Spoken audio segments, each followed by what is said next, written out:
Hey guys, this is Travel Culture, and I just found out about this feature, and I wanted to share with you guys my ebook where I go through all of my tips and tricks to go ahead and travel on a budget.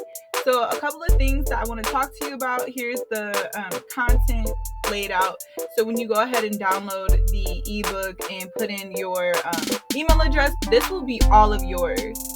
There I am, and this was a trip that I took in Japan. So I really got interested in travel vlogging and sharing these things because the economy sucks. And I grew up in an area where we were very conscious about how we spent our money, as well as my background is in anthropology. So culture and traveling, that's something that I am very, very passionate about. The next thing that I learned about that I want to tell you guys about is travel insurance. This is so very important. I really got into doing travel insurance during, I would like to say, 2022, when I took a trip to visit my friend in Spain. During that time, I had no job for a whole month, and I wanted to make sure that if anything happened to me in terms of my health, that I was covered. And that's when I started learning that there were different types of travel insurance that you can get.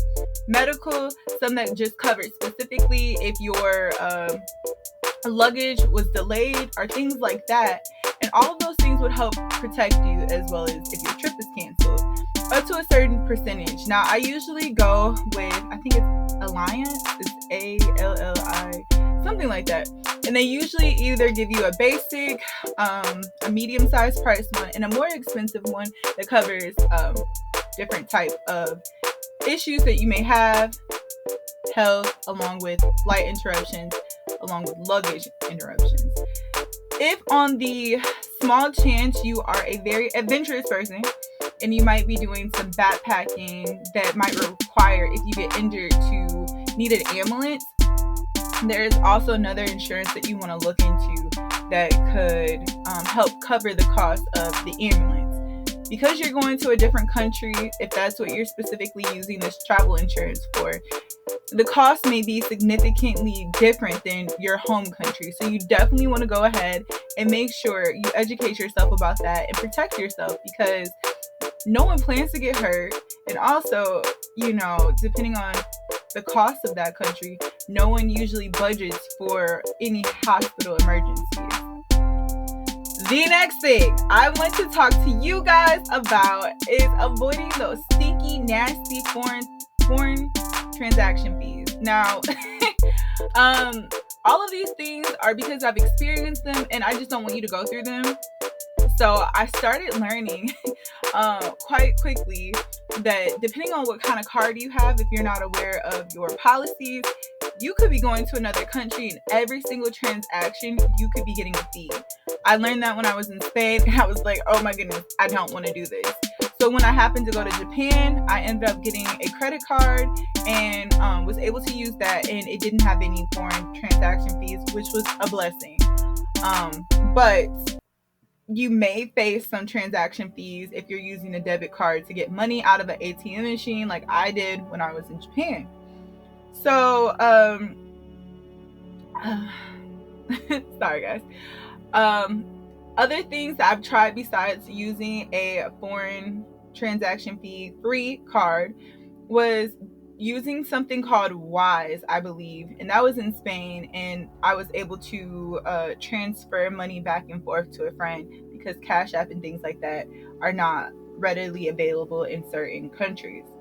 I will say, do not, if you're trying to save money, get your money exchanged at the airport. A lot of fees will happen there, but just something to be kind of aware. Also, throughout all of these little commentaries on what you should know are videos where I kind of discuss them. So if you go ahead and click on those, I'll go into further detail as well. Moving on to domestic travels. So you definitely want to plan ahead. For me, I usually either travel carry-on or personal item. Personal item is specifically for those budget airlines, Allegiant, Spirit, Frontier, And those are the specific ones that are like known in my area. There could be other ones that are, more prevalent in the West Coast or the South, whatnot. But be aware of those things. Right now, United is getting on my nerves with their basic economy ticket where all you can do is bring a personal item. I bypass that by using my backpack, which is a personal item, as long as it fits underneath the seat. I did make a pillow. If you guys are interested, I can do a video about that. And I also bring on a fanny pack. That got me at least 5 days worth of clothes. So that's a hack if you're taking a super, super budget flight. Other than that, carry on. Definitely go ahead and get yourself a 4-wheel roll around so it can go forward, backward luggage. Now, I don't necessarily have a preference between soft shell luggage or hard shell luggage, but I know definitely if your bag has to get checked, it's better to have a hard shell luggage, but you will have to know that ahead of time. The soft luggage that I did have when I had to go to Thailand did significantly get dirty, so I really didn't like that. But what can you do, right? If they take it, they take it. It was overweight, so I don't really have a preference. It's just based on what you like or what type of traveling you're doing. Definitely want to go and make sure that you check your status, check in early, as well as get your points. Like, I believe United has the points, Delta has the points, and my favorite is really American. They're the best in my opinion. Besides Delta, I would say Southwest, but a lot of the places I go, Southwest is at my airport, but due to it not being on Google Flights, I don't really look up flights that way. So I don't normally use Southwest a lot, but that's also a great airline to use. Unfortunately, right now, they have just announced that if you have a pillow or a blanket, that is now considered a carry-on, so be aware of that. But they have really good luggage. John and Blank, they have really good deals for luggage. Also, a little tip for us, because you're watching this and you're my friends and we're family now. If you can get one basic economy airline ticket, but also get a regular like Delta or United or American flight. So that way, instead of having to pay like $45 for that carry-on both ways, you have a one-way ticket where that fee may only be $25, and you pay that and you can safely use your luggage on the flight, your flight coming back or going, however you have set that up. Please do not forget to bring a water bottle. I promise you, that is one of the best things you can have. I normally get a carabiner and attach that to my backpack. Also, if you carry carabiners on your bags, that is also really nice because it helps to ensure that your bags aren't being stolen, because you can keep it close to you, as well as just hook that carabiner water bottle onto your belt clip if you're traveling. If you are a snack person like me and you have multiple trips, go ahead, and I normally would say go to the dollar store and definitely stack up on graham crackers and just all sorts of treats. Sorry. Those are definitely a very budget friendly way to have snacks, and I usually always stuff my personal bag with them. It's easy to get hungry on the plane or at the airport, and the prices are so outrageous, so make sure you have more than enough snacks. Always make sure you go ahead and keep your passports, tickets, all that important information. If you can screenshot it on your phone, I always like to do that with my boarding pass, but I've noticed with basic economy tickets, when you are going with United, you have to get your ticket either at the check-in gate or at the boarding gate. So definitely keep copies of that as well with your ID. I did have a great grand time during Mardi Gras, and I lost my driver's license. So they were able to get me boarded on the plane with my school ID. So just make sure that you have extra documentation, just on the slight chance that your preferred identification is not available. Of course, arrive early unless you're at my airport. I usually arrive 30 minutes early while they're boarding, but don't be like me like that. Also, make sure before you travel anywhere that your battery pack is already charged. I can't tell you how annoying it is to hop on a plane and they don't have readily available charging ports for you on the plane. They care about your money. They don't care about anything else than that. So make sure you are doing your due diligence and protecting yourself as you're traveling, because you never know what's going to happen. You might get to baggage claim and you can't even find, a place to charge your phone. So those are some helpful tips. And this tip is domestic or international, especially for female solo travelers. Make sure wherever you're going, if it's in an Uber, a Lyft, a regular taxi, that you go ahead and you track your route with your Google Maps, and also share your information and where you're going with someone, just in case, because people are crazy and you can't trust everybody. Your life is so important, and I'm here to tell you, do your due diligence, because other people won't care about you as much as you care about yourself. Moving right along to international flights.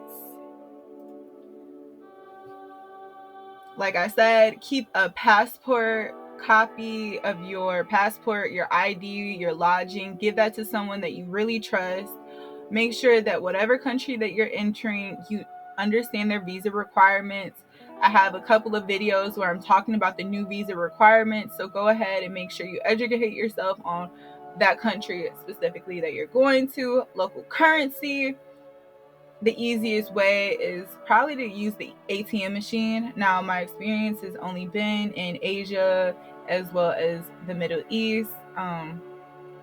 But thinking about it, I didn't really use any money when I was in Abu Dhabi. So definitely Japan and Thailand, having the ability to bring your debit card is so important. Just don't make a lot of purchases with the debit card. Just use it for getting money out of the ATM machine, because you don't want those fees. Fees are terrible. Also, learn a few basic words that will definitely help along the way with your travels. I know for me, when you download Google Translate offline, it allows for you to be able to look up words or translate different phrases so you can easily communicate with people. Also, not every country is the same, so make sure you know the customs, as well as make sure that you pack light, especially if it's summer. You might not need all of those clothes. Go ahead and just put a pair or two pants in your luggage and just have a whole bunch of shirts or whatnot.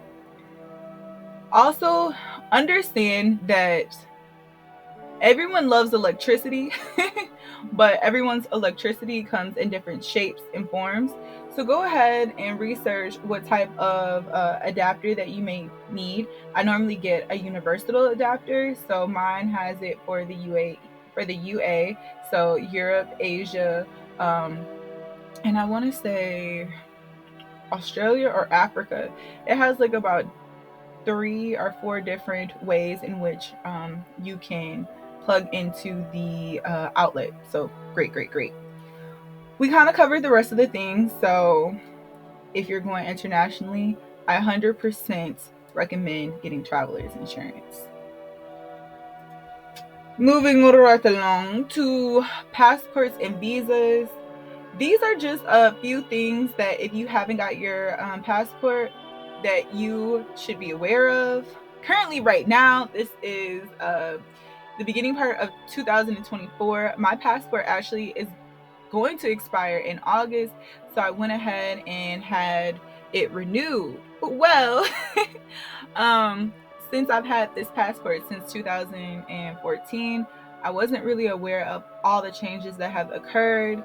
So I went ahead and, we're budget friendly over here. I did my own photo and I sent it over to Walgreens or CVS to have it printed. I filled out all the paperwork that you can just go on the website and it kind of fills things for you. I went over to UPS and I had it mailed. And lo and behold, when my friend asked me, "Hey, are you ready to go on the trip with me?" I said, "Yeah, let me check my status." My status says unavailable, but my check has been cashed. So I don't know when I'm going to get my passport. And that is so annoying. I'm not sure if other people are, facing this or not. But yeah, wish I had some updates. But here's some information about passports if you don't have one. Another thing that I want to talk to you guys about is avoiding communication mishaps. I've traveled to Canada and didn't know that there are differences in like your phone package. I just assumed being in America, it would be fine. But no. Also going to Puerto Rico, I could not communicate with anyone. I had to use roaming, so I wasn't necessarily sure how that affected like my bill. So I was like really leery about using that, as well as when I was in Japan, I thought I was going to get pocket Wi-Fi. So the whole entire time I was in Japan and when I was in Europe, I just didn't have a phone because I didn't understand SIMs cards. I didn't understand, communication apps and how that worked. When I had a layover in Ireland going over to Spain, I bought a SIMS card, but I didn't know buying a SIMS card in Ireland would not work in Spain. And I also didn't know that my phone wasn't unlocked. So I just had all these issues, and I just had to come to terms that I wasn't going to be able to communicate with anyone unless I was going to be using Facebook.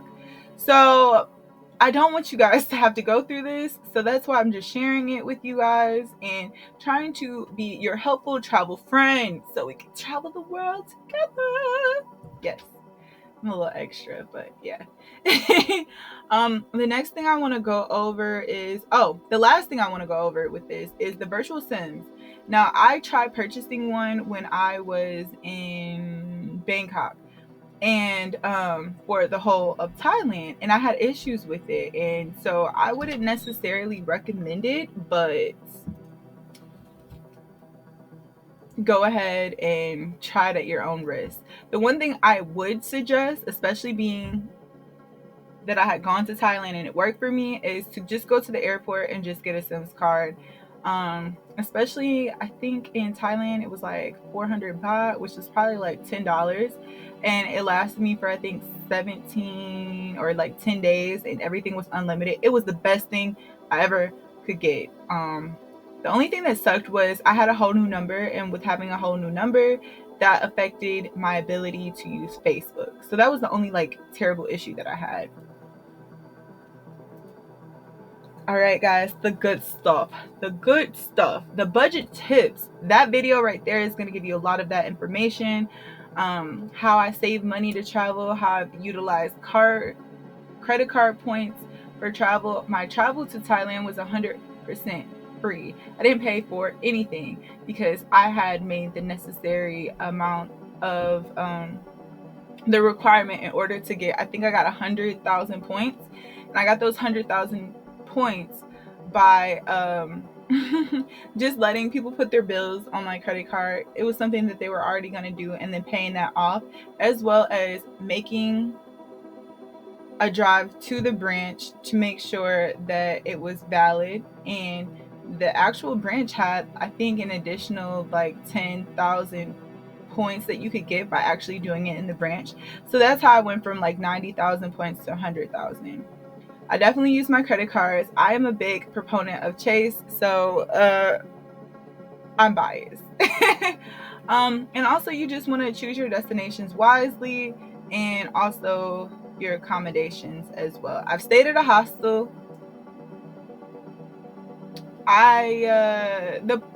The Puerto Rico one was okay. Great people. It was just not very quiet. The one in Thailand, I really liked it. It was very nice.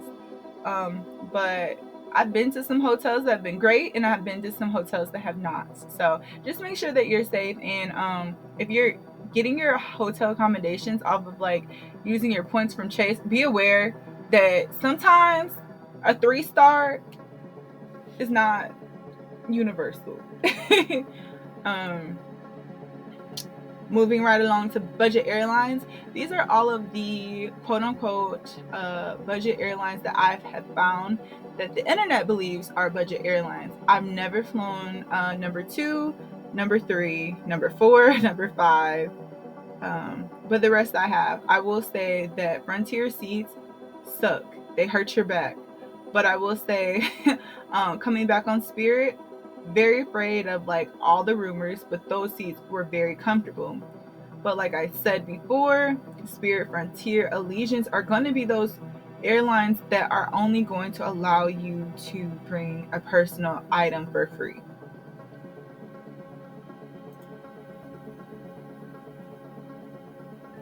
As previously stated before, going to Thailand, that was all paid for by points. So this is just kind of a little bit of a rundown of how they work. The video down here, a little old, but it definitely goes over a really significant understanding of it. Like I told you, I love Chase, so I'm biased. What you do is, with your welcome bonus or with any other points that you have occurred on this card, you're going to go ahead and redeem them for their partners, right?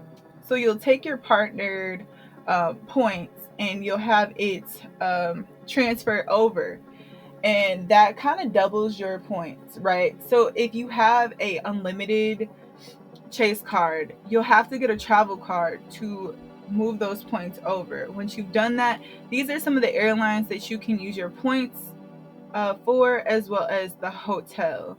Now, I kind of did a little bit of a rundown of the different cards that Chase has, whether it be personal or if you have a business.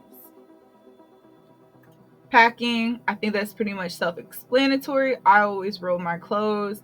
I always wear my heavy items on me so that it doesn't take up so much space.